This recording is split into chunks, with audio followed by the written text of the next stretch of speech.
Estás entrando en la magia del caos. Prepárate, porque corres el riesgo de acabar siendo parte de nuestro aquelarre. Bienvenidos a Magia del Caos.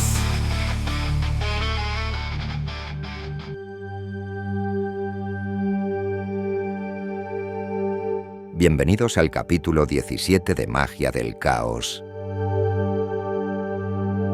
En el episodio anterior hablamos sobre un ritual que titulamos De la adicción a la magia. Al recordarlo, me vinieron a la mente muchos otros que me encantaría mostraros. Sin embargo, como hay uno en particular que se acerca en el calendario, no he podido evitar hablaros de él. Por eso estamos aquí hoy. Hoy hablaremos de uno de los rituales más poderosos y enigmáticos que practicamos en nuestra tradición, el ritual de cambio de año. Pero atención, porque lo que estás a punto de escuchar desafiará tu concepción del tiempo mismo. ¿Qué pasaría si te dijera que el año nuevo no comienza cuando el calendario te dice que lo haga? ¿Y si te revelara que existe un momento más antiguo, más verdadero, donde el velo entre los mundos se adelgaza y la realidad se vuelve maleable como arcilla en manos del mago? Prepárate para adentrarte en un territorio donde la tradición celta se encuentra con la vanguardia mágica, donde la naturaleza se convierte en aliada y cómplice, y donde el poder de la intención colectiva puede alterar el curso de tu destino. Permíteme comenzar con una revelación que probablemente sorprenderá a muchos iniciados en nuestro arte. En la magia del caos, no celebramos el cambio de año el 31 de diciembre. Esa fecha, tan grabada en la conciencia colectiva moderna, es apenas un parpadeo en la historia de la humanidad. Una convención establecida por Julio César en el año 46 antes de nuestra era, cuando reformó el calendario romano y decidió que enero sería el inicio del ciclo anual. Pero nosotros, los magos del caos, miramos más atrás, mucho más atrás.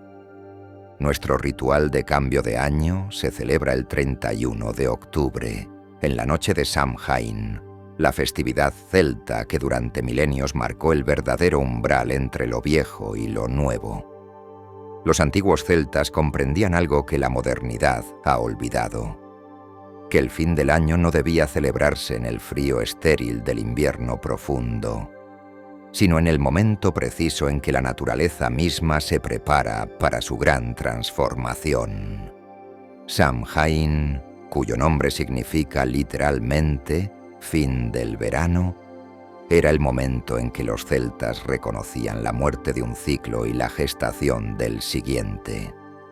No es casualidad que en esta fecha el velo entre los mundos se vuelva más delgado, permitiendo que lo visible y lo invisible dancen juntos en una sinfonía de posibilidades.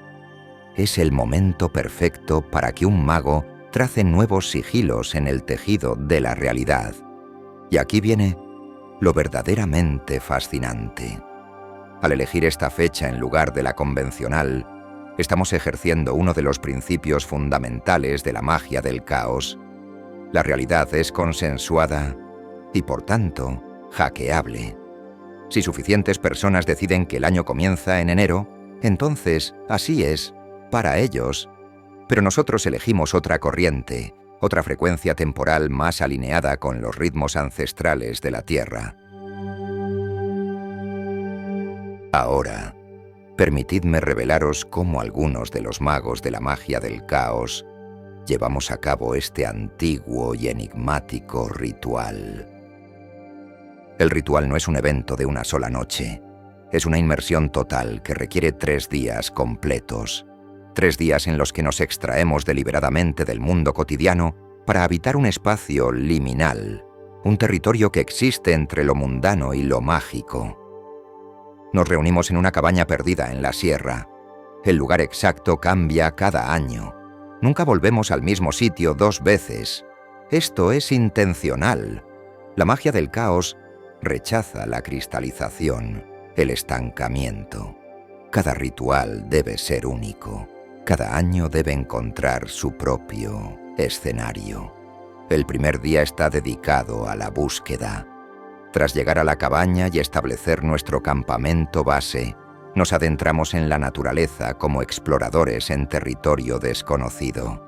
Pero no buscamos cualquier lugar, buscamos un lugar concreto y especial. ¿Cómo reconocerlo?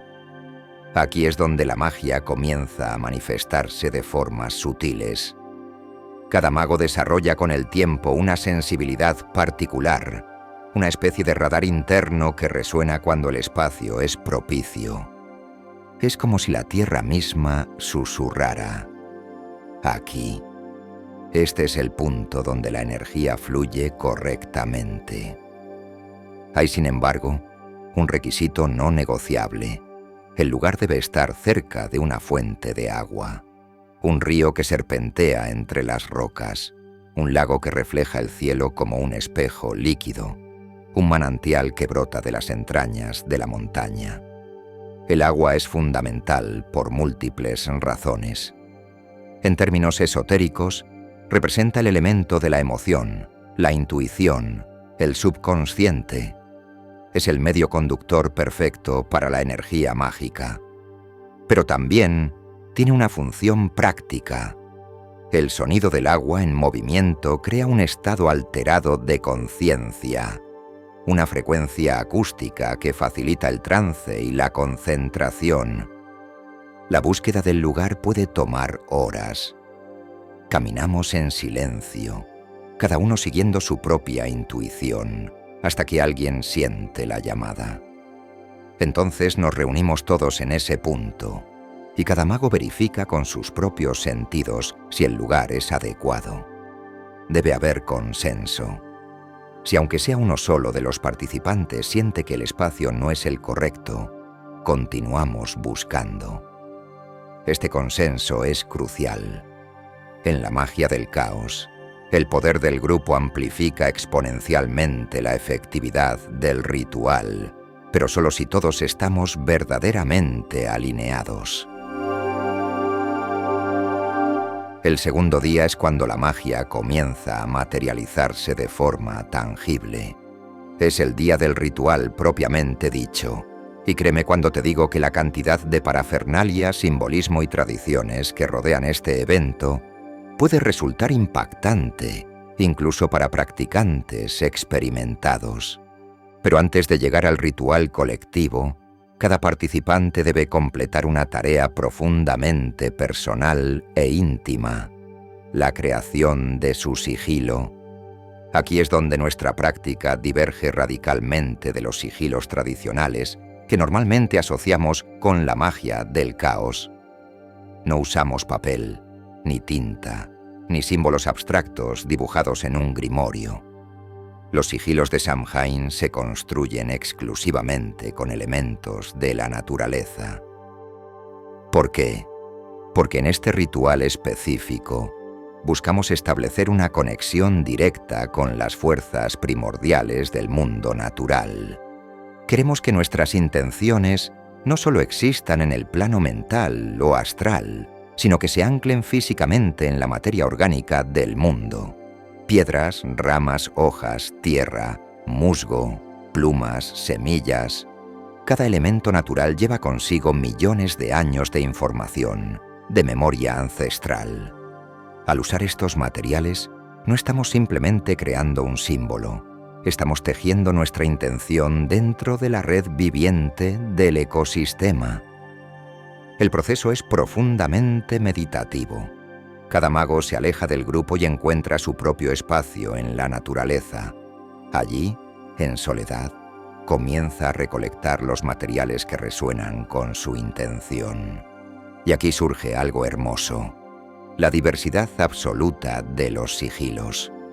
Un participante puede estar construyendo un sigilo para potenciar su empresa, para atraer prosperidad y éxito material.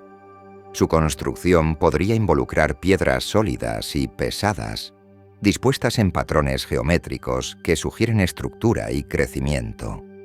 Otro mago, en cambio, puede estar buscando paz mental y sabiduría. Su sigilo podría ser una espiral delicada hecha con ramitas y plumas, ligera y aérea, diseñada para representar la elevación del espíritu. Estas intenciones son completamente personales e independientes.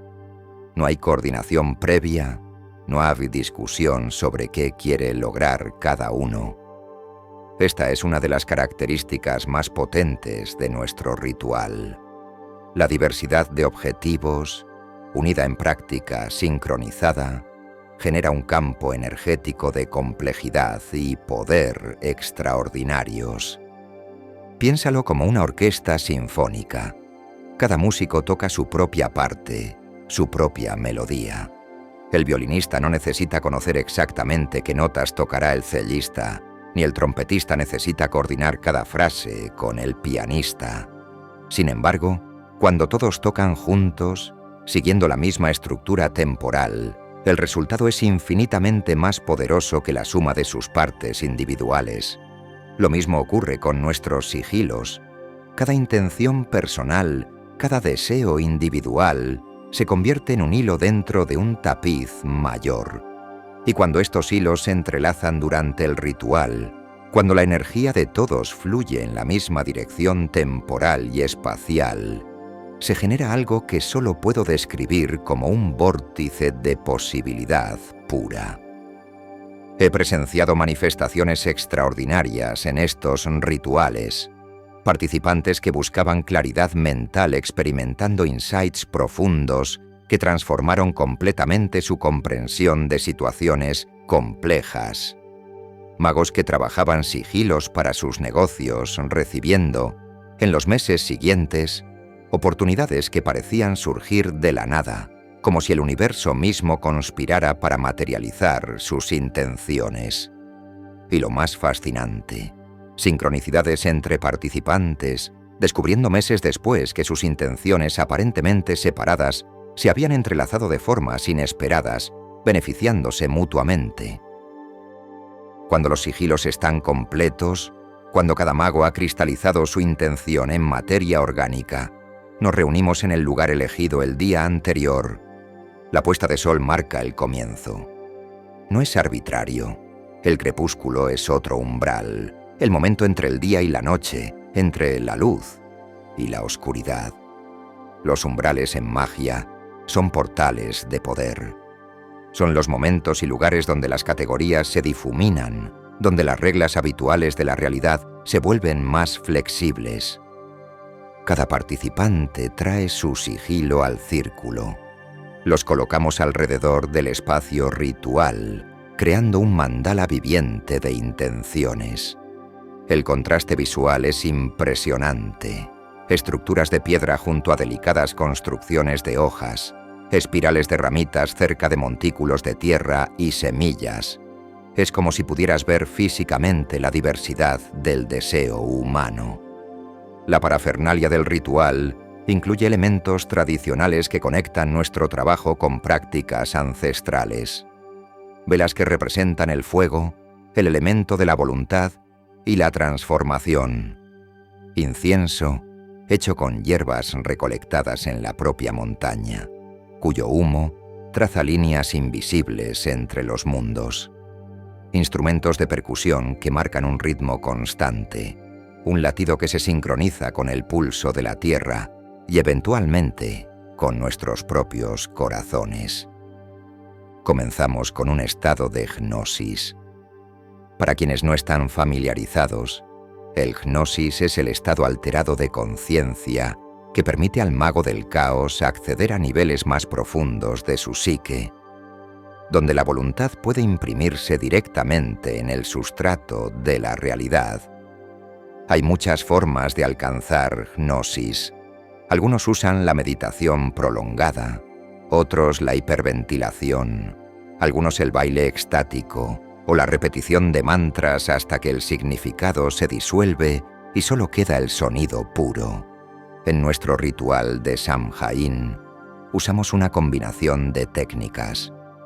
La percusión constante, el canto coral de invocaciones que hemos desarrollado a lo largo de años el movimiento rítmico alrededor del círculo de sigilos. Gradualmente, el estado ordinario de conciencia comienza a disolverse. El tiempo se vuelve elástico. El frío de la noche de octubre parece distante. El mundo, más allá del círculo de luz de las velas, se desvanece en una penumbra infinita. Y entonces, justo en el momento del cambio de año, a medianoche, cuando el calendario celta marca el tránsito de un ciclo al siguiente, viene el acto culminante, la destrucción de los sigilos. Uno por uno, cada mago toma su creación y la deshace. Algunos los lanzan al fuego, otros los sumergen en el agua cercana, algunos simplemente los desmantelan con sus manos, devolviendo los elementos a la tierra. Este acto de destrucción no es nihilista, es liberador. Es el momento en que la intención, que estaba contenida y comprimida en la forma física del sigilo, es liberada para cumplir su propósito en el mundo invisible. En la magia del caos entendemos que el sigilo funciona mejor cuando es olvidado después de su carga. La destrucción ritual facilita este olvido. Al deshacer físicamente el símbolo, lo liberamos de nuestra mente consciente, permitiéndole hundirse en las profundidades del subconsciente, donde puede comenzar su trabajo real. El poder de hacer esto simultáneamente, todos los participantes liberando sus intenciones en el mismo momento de umbral temporal, crea una ola de energía palpable. He visto personas llorar en este momento, no de tristeza, sino de liberación. He sentido yo mismo una sensación de ligereza, como si un peso invisible se desprendiera de mis hombros. Es como si, por un instante, pudieras sentir el engranaje del universo girando, ajustándose, reconfigurándose para acomodar todas estas nuevas instrucciones que hemos introducido en su código. ¿Por qué hacemos todo esto? ¿Cuál es el propósito real detrás de este elaborado ritual? La respuesta tiene 3 capas, como un sigilo en sí mismo. La primera capa es la reconexión con la naturaleza. Vivimos en una era de desconexión brutal. Pasamos nuestros días en cajas de concreto, mirando pantallas brillantes, respirando aire reciclado. Hemos perdido el contacto con los ritmos naturales que guiaron a nuestros antepasados durante milenios. El ciclo de las estaciones, las fases de la luna, el movimiento de las estrellas. Este ritual es un acto de rebelión contra esa desconexión.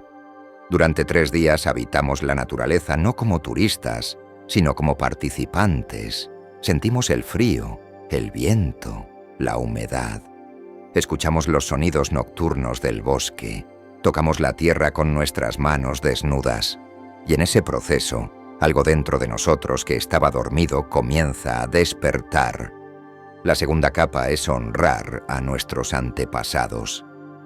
No me refiero necesariamente a nuestros antepasados de sangre, aunque ellos también, sino a los antepasados espirituales, aquellos que, a lo largo de la historia, mantuvieron vivas las prácticas mágicas cuando hacerlo significaba persecución o muerte.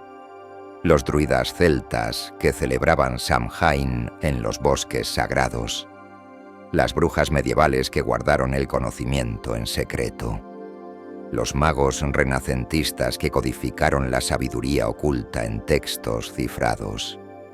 Todos los que se negaron a olvidar que el mundo es más mágico, más misterioso, más lleno de posibilidades de lo que la ortodoxia dominante quiere admitir.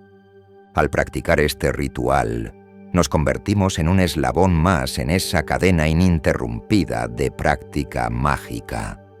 Somos los herederos de una tradición que se remonta hasta donde la memoria puede alcanzar y los custodios que la transmitirán al futuro. Y la tercera capa, quizás la más importante, abrir conscientemente un nuevo ciclo. La mayoría de la gente deja que el tiempo les suceda.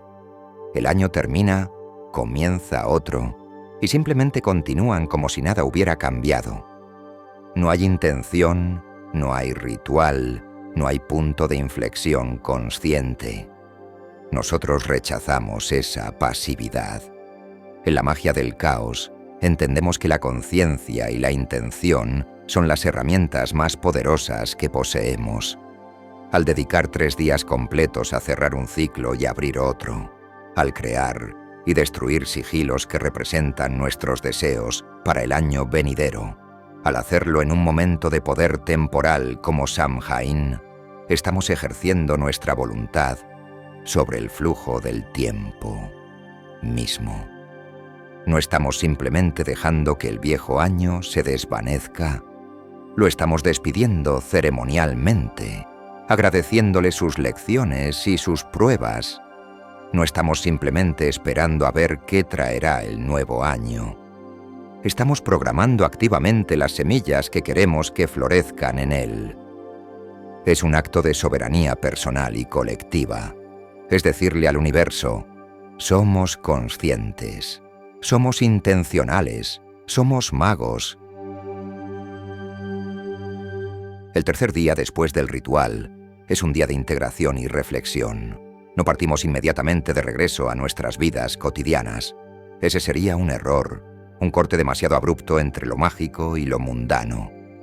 En cambio, pasamos ese día final en la cabaña, compartiendo experiencias, discutiendo las sensaciones y percepciones que surgieron durante el ritual.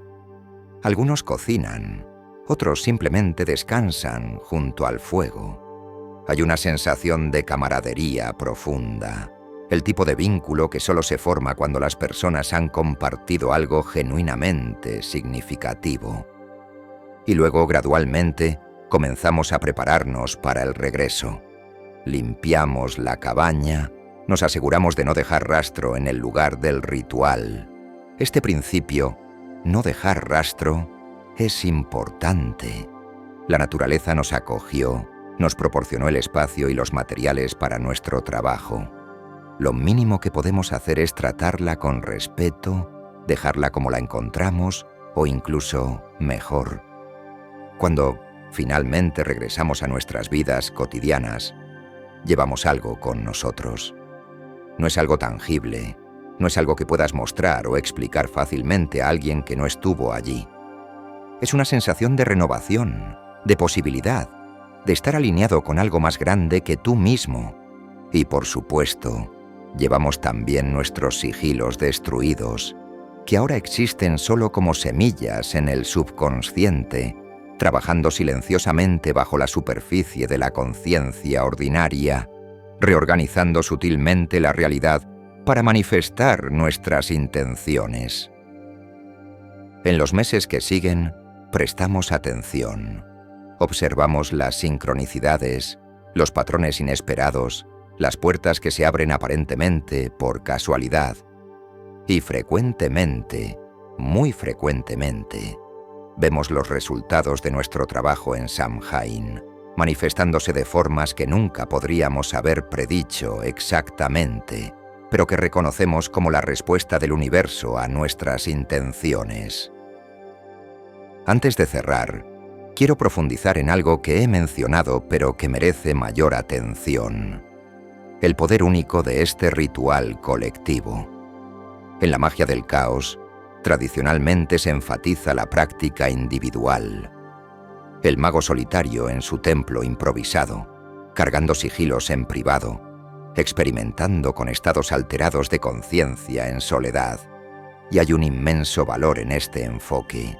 La práctica solitaria desarrolla disciplina, autonomía y una relación directa con las fuerzas mágicas sin intermediarios.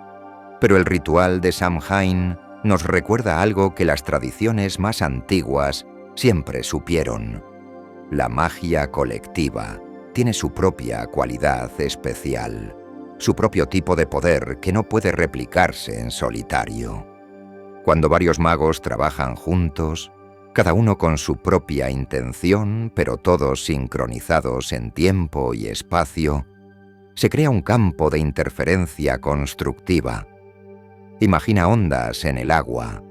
Una sola piedra lanzada al lago crea círculos concéntricos, pero cuando lanzas múltiples piedras, las ondas interactúan, se amplifican en algunos puntos, creando patrones de complejidad emergente. Lo mismo ocurre con nuestras intenciones mágicas.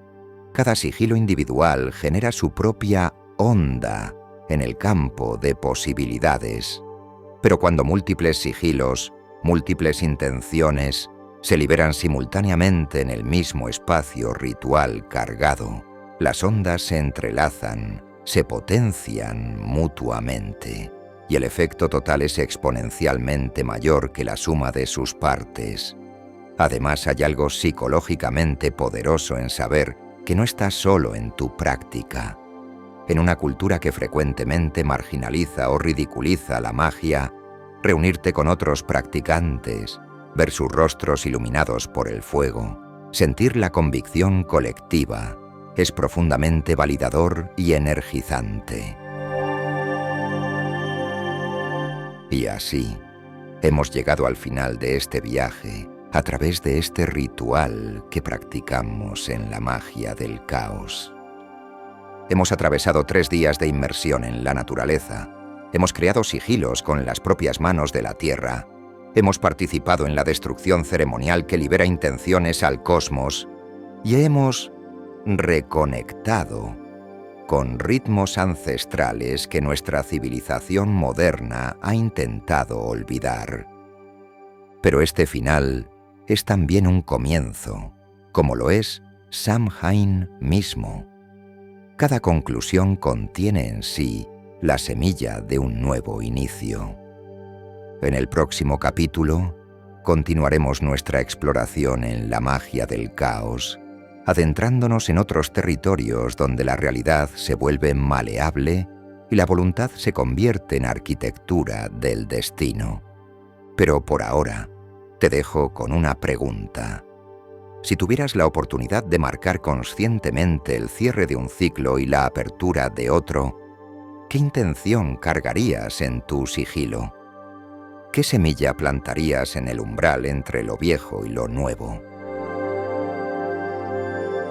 La próxima vez que el calendario convencional te diga que un año termina y otro comienza, recuerda que tú tienes el poder de decidir cuándo y cómo marcas tus propios umbrales temporales. Porque en la magia del caos, la realidad es consensuada, y tú tienes voz en ese consenso. Si te ha gustado este episodio, suscríbete, deja tu comentario contándome qué tipo de sigilo crearías tú, y compártelo con aquellos que intuyes están listos para ver más allá del velo. Hasta el próximo umbral, hasta el próximo portal de posibilidades. Nos escuchamos en el próximo capítulo de Magia del Caos.